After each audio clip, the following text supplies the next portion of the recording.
Bismillahirrahmanirrahim. Bismillahirrahmanirrahim. Assalamualaikum warahmatullahi wabarakatuh. Jumpa lagi kita dengan channel saya, masih sama juga, iaitu hari Khamis 27 November 2025 Masehi bersama dengan 6 Jambil Akhir 1447 Hijriah.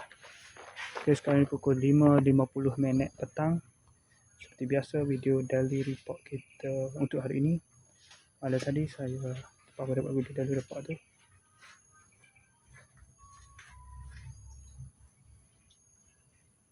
Report sini tak?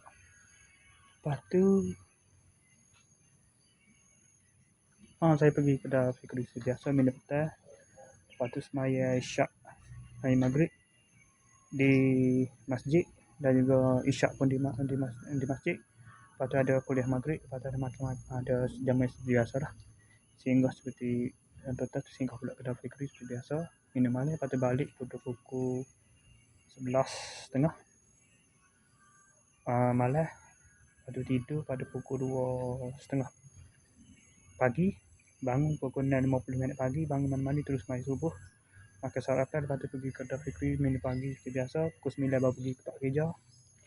Baru kerja cuti sehari hari ni. Minggu ni cuti sehari, jadi 4 hari lah kerja. Boleh 240 hari ni kami gaji. Belum hari Rabu tu hujan lebat lah je kan. Tak kerja lah. Jadi hari ni kerja. Kena kerja hari ni. Lepas tu kerjaannya sambung pasal mozak tu lah. Tak ada siap lagi lah. Ada sebilik lagi siap, tak siap.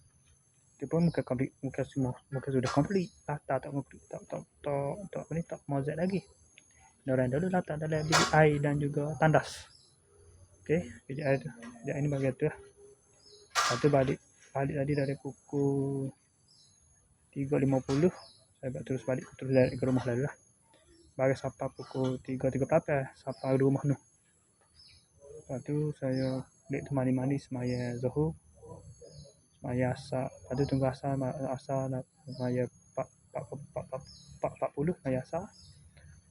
Lepas tu pukul 5 saat ni, 5.20 saat ni, 5.10 saat ni mari sini buat review barang siapa tu. Lepas tu buat review hadiah tu budak tu. Tak gila nak gila ni. Kalau buat video daily ni nak gila tu. Lepas tu buat video daily report. Okay, saya rasa saja untuk sesi video daily report kita untuk hari ini. Assalamualaikum, jumpa lagi. Bye.